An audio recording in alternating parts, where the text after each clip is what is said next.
On today's show, more Houston Rockets offseason intel and rumors. Houston already eyeing a backup plan if Steven Adams leaves in free agency. What we know about Jabari Smith Jr. and Tari Eason's possible contract extensions so far, and more. It's all coming up right here at Locked On Rockets. This is Mission Control, Houston. Ignition sequence start.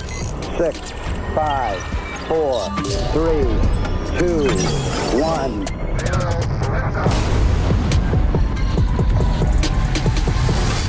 What's up and welcome to another edition of Locked On Rockets, your daily podcast home for everything Houston Rockets basketball. As always, I'm your host, Jackson Gatlin, native Houstonian and credentialed media member. I'm also the host of Locked On NBA Thursdays. Be sure to follow along wherever you listen to your podcasts or on YouTube. Just search Locked On Rockets, where the best way you can help us grow our show is to listen every single day on a podcast platform of your choosing, and then like, comment, subscribe on YouTube. Now, today's episode is brought to you by FanDuel. Right now, new customers can get $200 in bonus bets when your first $5 bet wins. Just head on over to FanDuel.com. And as always, thanks so much for making Locked On Rockets part of your day every single day, whether it's on your way to work, on your lunch break, in the gym. Thank you so much for being an everydayer. We've got some more Rockets offseason intel and rumors to kind of sift through on today's show. A bunch of little good tidbits and things to talk about from the reporting by The Athletic's Kelly Iko, link to his article in the episode description. So we're going to kind of navigate through a lot of that on today's episode, focusing on things like the Rockets still being interested in Giannis, how they're kind of approaching the possible contract extensions for Jabari Smith Jr. and Tari Eason, what we can expect out of Shepard next season, some teams that have had some preliminary trade discussions with the Rockets, or teams that we can expect the Rockets to potentially be in conversation with. But where we're going to start first is with some of the depth of this Houston Rockets team and one of the biggest factors of the Rockets' success this past season. And that was actually Steven Adams and his kind of career renaissance that he had this past year. Steven Adams is one of the Rockets' two main kind of free agent choices that they have to make a decision on this offseason, with Steven Adams entering unrestricted free agency, Fred VanVleet being the other biggest one that they have to make a decision, although he's a team option on his contract, so not really not a true free agent. But there's, internal optimism, right? And the fan base really wants to see Steven Adams return. He was impactful. He played a fantastic role on this Rockets team. And then kind of the success of the double big lineup with Steven Adams and Alperen Sengun, right, is another area where it's really easy to envision a future where Steven Adams has an even bigger role on this Rockets team moving forward than what he did this past season. So this is the reporting from Kelly Iko. Adams, who earned $12.6 million last season, would be a natural fit for teams such as San Antonio, New York, Indiana, and both Los Angeles organizations. But the Rockets are operating under the assumption Adams wants to return and will continue to speak with his representation about a possible extension, team sources said. Now, I guess it wouldn't necessarily be an extension. It'd just be a new contract. And the benefit here is the Rockets are able to pay Adams more than what other teams would be able to pay, because even if somebody rolls up with a non-tax MLE to offer Steven Adams, the Rockets should theoretically be able to go above and beyond that a little bit to retain his services, having his bird rights as a player. So that's really beneficial there. Now, the dilemma kind of comes into, and I remember talking about this on a New Zealand radio show, like during the first round of the playoffs, talking about Adams and his upcoming free agency decision and all this. And, I think there has to be a level of, between the Rockets and Steven Adams and the fact that the Rockets traded for Adams in the middle of last season and were really supportive during his recovery process and his rehabilitation and playing him limited minutes and no back-to-backs and really working with him and, his personnel to get him back to a place where he is, healthy and capable of being an impact player on a high level, basketball team. I think that's probably going to go a long ways in any potential contract negotiations and his decision to possibly stay here in Houston long term. Now, all that being said, it can be a fantastic working relationship, and I'm sure Adams loves the Rockets and his teammates. But at the end of the day, if Adams thinks that he has enough left in the tank, he's only 31 years old, coming off this kind of career renaissance season. If he feels like he can go to another team and be a starting caliber center on a different playoff caliber team, and wants a bigger role than just being Alperen Sengun's backup, or even if playing in the double big lineups isn't a sizable enough role for him, then it would be understandable if he wanted to go to another organization to give himself the chance to play 30-35 minutes a night if he feels like his body is capable of doing that. So that being said, right, both sides hoping to come to an agreement. It feels like, there's optimism. It feels like on both sides that Steven Adams will still be a Houston Rocket next season, but can't rule out the possibility that he entertains offers from other teams. And maybe, a situation comes along that he just feels is too right for him to pass up. If that were the case, Kelly Eco goes on to report, if Adams leaves, team sources said the Rockets could reignite their interest in Brook Lopez, the 37-year-old who averaged 13 points, 5 rebounds, and 1.9 blocks per game, shooting 37% from three in Milwaukee this past season, was a target for Houston and would theoretically be a fit given his two-way production and health. Houston is also anticipating conversation with Boston's front office with the assumption that the Celtics, who are in salary reduction mode, will canvass the league looking to offload contracts. So, first off, if Adams were to leave, you could do a lot worse of a replacement piece for Steven Adams than Brook Lopez. And, being able to get Brook Lopez's services, albeit 2 years late, because the Rockets really were pursuing Brook Lopez heavily 2 years ago when they originally signed Fred VanVleet and Dillon Brooks. It's almost like it'd be not, I won't say like a match made in heaven, but Brook Lopez does provide a very different dynamic than Steven Adams would, on both ends of the floor. Defensively, you play a very different style of defense with Brook Lopez than you do with Steven Adams. Rockets could still run the zone defense. The double big lineup might be still effective with Lopez and Sengun, but albeit in a different capacity because of the 5-out spacing on offense that Brook Lopez provides. So there's a lot to like there. And including the idea that if the Rockets are still pursuing a potential Giannis Antetokounmpo blockbuster deal, then what better way to settle into acquiring Giannis than to just have his front court running mate for the last however many years, his championship caliber center playing alongside him here in Houston. That could be a really fantastic get for the Rockets if they ultimately go all in on a Giannis trade. Then you also sign Brook Lopez, and then that's your new starting front court in Houston. Is you basically just transplant Brook and Giannis from Milwaukee and airdrop them into Houston. So I think it's an interesting scenario there. And then the other little tidbit of that reporting is the idea of potentially working with the Boston Celtics to help reduce their payroll costs.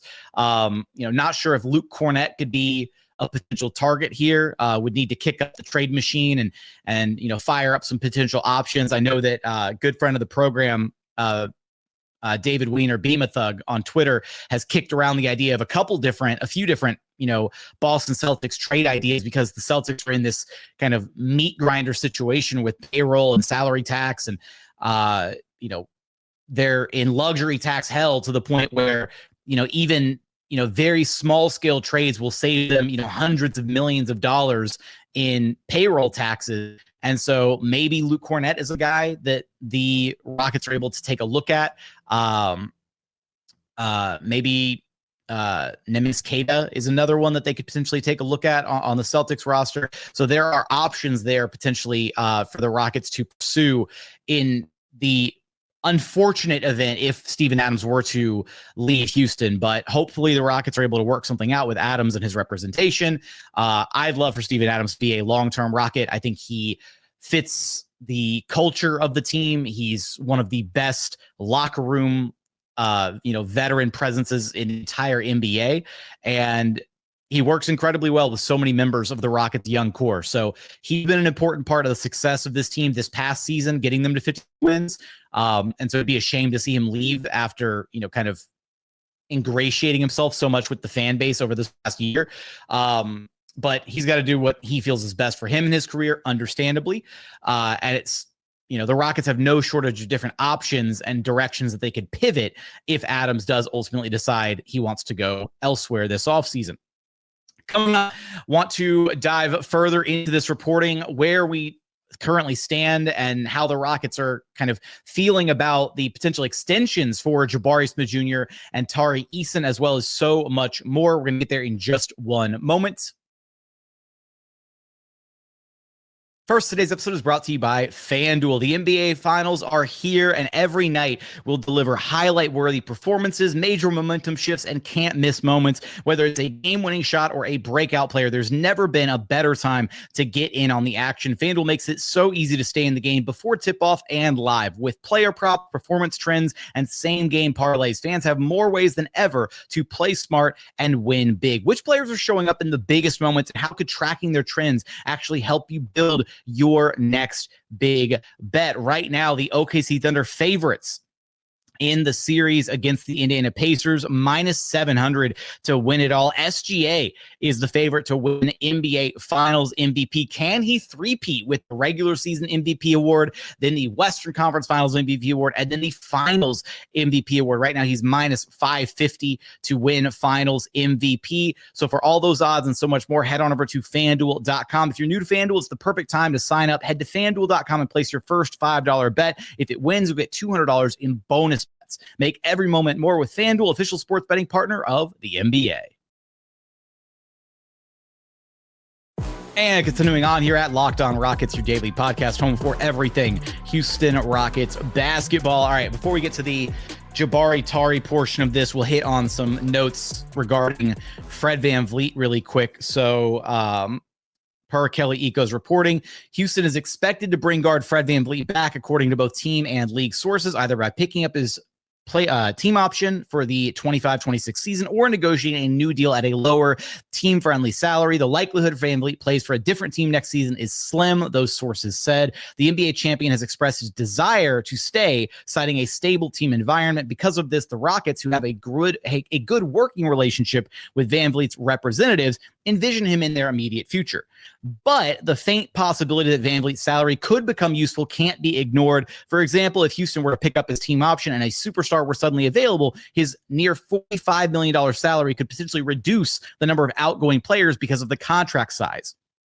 So that's something that we've discussed quite a bit here at Locked On Rockets. We know that the Rockets and Fred VanVleet have a fantastic partnership. We know how important he is to the team, both on and off the court. In addition to, obviously, everybody's going to give, all eyes are on Ime Udoka for this, Rockets turnaround these last couple of seasons, 41-41, then 52 wins this year. But Fred VanVleet played a significant role in helping turn this organization around. And it seems unlikely that the Rockets would just cast him aside. But again, if a perfect opportunity were to present itself, then you have to do what's in the best interest of the team and the ability to win at the highest of levels right away. So, the intriguing possibility of him opting into that contract or the Rockets picking up that option still remains, and is still a distinct possibility. But it seems like, Fred will probably be a Rocket for the foreseeable future. That seems like the direction things are ultimately heading. Now, as per the contracts for Jabari Smith Jr. and Tari Eason, Eco reports Houston's brass will continue to speak with representation for both Tari Eason and Jabari Smith Jr., both of whom are extension eligible this summer. According to team sources, they are comfortable matching any offer that would come for either in restricted free agency in 2026, assuming that a deal isn't agreed upon this offseason. So just to unpack that a little bit, obviously I'm sure that the Rockets and both Jabari and Tari would love to just take care of the extension talk this summer, very similar to Jalen Green and Alperen Sengun heading into this past season, right? Just get the extensions taken care of, have, that pressure, that weight it doesn't become a thing. It doesn't become a cloud lingering over the season. Things are maybe a little bit different for guys like Jabari and Tari, who are in more, supporting cast roles as opposed to, the cornerstone mainstay type positions that Jalen Green and Alperen and Sengun have found themselves in, as, kind of two of the first, cornerstones, building blocks for this Rockets rebuild. That being said, the Rockets are very much going to be in a position where you don't want to shell out, look, Stone and the Rockets front office have to do their diligence. You don't want to just shell out money just because you really like a player, right? The Rockets may really like Jabari and Tari, but you don't want to, overextend yourself simply because you feel strongly that a player fits your system or that they're really good or that they're a great person. Like, if basically there's zero incentive to bid against yourself is the best way to put it. And so if the Rockets feel that they can let both Jabari and Tari just walk into restricted free agency next summer and be in a position to match any potential contract offers that come their way, then that's the best case scenario moving forward. So it's either, I'm sure the offers are going to be something along these lines, right? A relatively, I'm not going to say low ball, but a relatively team-friendly pair of offers for both guys this summer, where it's like, hey, if you just want to get it done now, cool, we'll get you locked up and you'll be here for the foreseeable future. Here's all this guaranteed, rookie scale contract extension money. Congratulations. We're really happy to have you as part of this organization. You've done a fantastic job, all those things, right? The flip side of that is Stone is going to try to leverage that and pay them less than what their actual market value probably is, right? Like if Jabari's market value is, let's say, 4 years, $80 million, right? Rather than signing him just outright to a 4-year, $80 million rookie scale extension this offseason, he may hit Jabari with a, 4-year, $65 million extension or $60 million, right? And try and save some money the same way that he did with Alperen and Sengun, right? Sengun didn't command a true rookie scale max contract, right? He got some salary savings on Sengun by playing hardball with him and has him on an incredibly team-friendly deal for the next 5 years. Sengun still gets paid. He gets the peace of mind that he's locked in and has all this money coming in over the next 5 years. And the Rockets get, a all-star caliber talent on a team-friendly deal for those next 5 seasons as well. For Jabari and his camp, right, using him as the example here, if Jabari feels like he can play through, next season and get to restricted free agency and command, $20 million, per year or more on the open market, then, they take that chance and they run it back and he gets to the open market. And, maybe a team rolls up and tries to pay him and wants to pay him $20 million a year. Guess what? Rockets just roll in, they match it. No harm, no foul, and then he stays in Houston. But the potential downside for Jabari in this situation, and these same points apply to Tari Eason. I'm just sticking with one set of numbers, though. Let's say the Rockets offer Jabari, 4 years, $65 million. We'll say 4 years, $60 million, just to keep the math simple, right? About $15 million a year. Let's say that's what they on the table this offseason as a team-friendly offer. Then let's say Jabari goes through this next year and potentially either A, has a significantly reduced role if he's coming off the bench again. So there's that as a possible, outcome. So maybe his production dips a little bit. There's always the injury concern, right? He just came off a season where he was injured and missed about, 2 months of the season. So there's that to think about as well. There's the potential that he maybe gets dealt to another team that is maybe not in the same position that the Rockets are in. So there's that to consider. There's a lot, potentially working against them rather than the idea of, oh, we're just going to bet on ourselves. We feel really good about Jabari's ability to command, more money next offseason.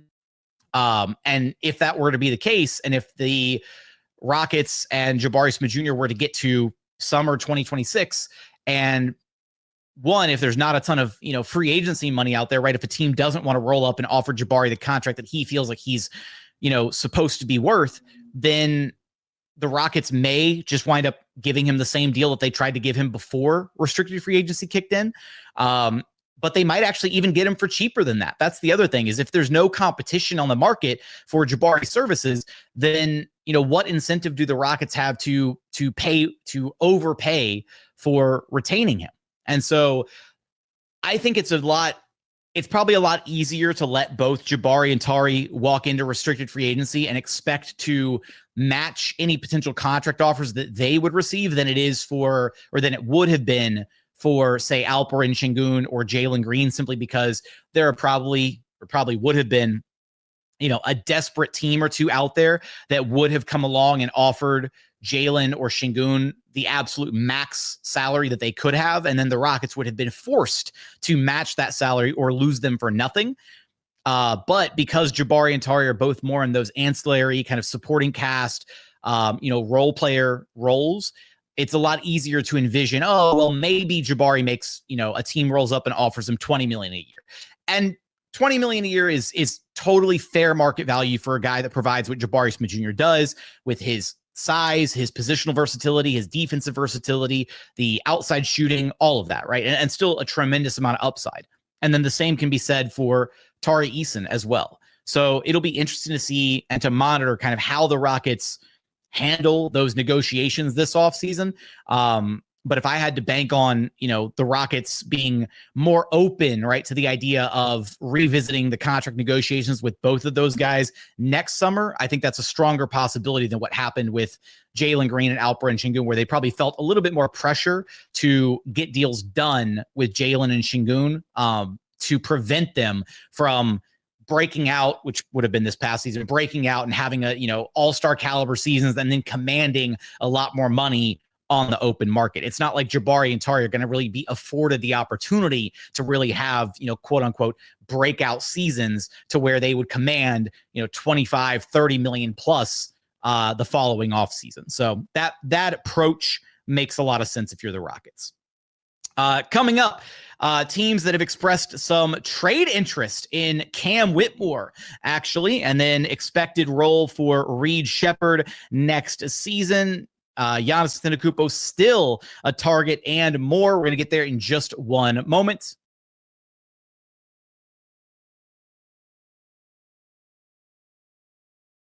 And final segment here at Locked On Rockets, weekly podcast, home for everything Houston Rockets basketball. All right, going to get to the final little couple tidbits of reporting here from Kelly Eco. However, I will say that there was that little blurt. So the New York Knicks fired Tom Thibodeau, and there was some reporting from Mark Stein that the Knicks plan to look into Dallas Mavericks head coach Jason Kidd and Houston Rockets head coach Ime Udoka as potential replacements for Tom Thibodeau. And when I reached out and asked about this, this is specifically what I was told was Ime's not going anywhere. That's just absolute nonsense. I swear. Some of the big market teams, right? The LA teams in particular, specifically the Lakers and the Knicks, they have these pie in the sky ideas of what their organizations are actually capable of getting away with. And it's stuff like that earns them a bad rap. Like, oh yeah, we'll just go poach an existing coach from one of the other organizations. Now, the Jason Kidd situation maybe makes a little bit more sense because Dallas is, was a dumpster fire this past season, the Luka trade, like all the stuff going on there. Like that's a much weirder situation than one of the youngest, most exciting teams on the come up, won 52 games this season, and has an incredibly bright future with a ton of young talent. That's a very, very different circumstances for Ime Udoka and Jason Kidd. So just wanted to address that really quickly on the pod. It doesn't deserve a whole segment. It doesn't even deserve, didn't even deserve a tease from the last segment. It was just something that I had in my notes that I wanted to make sure that we talked about very briefly. All right. So continuing on here, some reporting on Cam Whitmore. A handful of teams have inquired about the availability of sparingly used Cam Whitmore. League and team sources said since being drafted with the number 20 pick in 2023, Whitmore has struggled to entrench himself in Udoka's tight rotation and at times has expressed his displeasure at the end of the bench, but there is still optimism about his potential and rotation spot, having shown strong periods of play over the last 2 seasons. At this stage, neither Whitmore nor his representation has requested a trade, and both sides are hopeful of finding a solution. So Cam is in an awkward spot, right? Because obviously he's got all the talent in the world, but he hasn't been able to carve out a consistent spot for himself in the Rockets rotation. Part of that is just due to the absurd amount of depth that this Rockets team has, and the fact that Cam is, Cam is essentially a wing, right? He's not a guard the same way that Fred or Jalen or Reed or Aaron Holiday, or, he doesn't play the guard role the way that those guys do. So Cam is a wing that has to somehow find minutes against guys like Dillon Brooks, Thompson, Tari Eason, and Jabari Smith Jr. And so far, of those 5 players, well, those 4 and then Cam is the weakest of all 5 of them. Like, yes, he has this incredible offensive upside, and we've seen the highs and the flashes, and he looks awesome. But we also know that Ime Udoka is a defense-first head coach, and of those 5 players, Cam is absolutely the weakest link defensively, and that's a big part of why he hasn't found himself as a consistent member of the rotation yet, because he hasn't been able to consistently lock in on the defensive side of the basketball. And then you couple that with some of the frustration, right, where I'm sure that he was a little frustrated, right, seeing, a rookie like Reed Shepard roll in and being given the opportunity to earn a rotation spot when he probably felt like, okay, that should be my rotation spot, even though he and Reed have very different skill sets and whatnot. So it's a tough position for Cam to be in, although in a lot of these different, hypothetical trades that we've explored for the Rockets to potentially upgrade to a star level talent this offseason, there are a lot of trades that, well, one, there's a lot of trades where Cam Whitmore just is a throw in to these trades as like a high upside young prospect that doesn't quite, have a role on this team. So it's not like the Rockets would be losing Cam Whitmore's services, at least not in their immediate rotation, from thinking about it from that perspective. But then there's also trades where Cam isn't one of the outgoing pieces. And I think there's a world where, Ime addressed this at the exit press conference, but we're, expecting both Reed and Cam to have increased roles this upcoming season. And if the Rockets do hit on some kind of a consolidation trade, right, if they elect to make a Kevin Durant trade, right, that has to involve Jabari Smith Jr. in some capacity, right? If you lose Jabari, if you lose Dillon Brooks, right, if you lose a couple of your wing pieces, then the Rockets are kind of going to be forced to rely on Cam Whitmore to a degree, right? And he's going to be forced, thrown into the deep end of the pool, trial by fire. You better learn how to play defense, and fit into the schemes. And obviously, we know what he's capable of offensively, and he's an incredibly tantalizing prospect from that perspective. So there are different avenues that the Rockets could go to potentially open up some minutes for Cam Whitmore. I would love to see Cam actually get a shot, like a consistent shot in the rotation, because I really feel like his skill set is really impressive. He is a legitimate high level scoring prospect. Like, Rockets' biggest weakness this past season was the inability to get buckets at times, and Cam Whitmore is a guy that if there's one thing he can do and does it with zero fear, is he will go out there and get you some buckets. He'll drive, he'll yam on somebody, he'll finish through contact, for better or for worse, right? We've seen those games where Cam checks in and he's played 5 minutes and he already has more shot attempts than he does minutes played, and that's the kind of player that Cam Whitmore is. So for better or for worse, unfortunately. So there's still probably some growing up that he has to do in his game, but that other teams are interested in Cam Whitmore is curious, and maybe it presents an opportunity for the Rockets to, I guess maybe wheel and deal and loop in a potential third team facilitator for a potential star level trade, potentially, a team that comes in and is able to grease the wheels and maybe add some future draft capital to a trade if the Rockets do go after a Giannis or a KD or a Booker or somebody like that.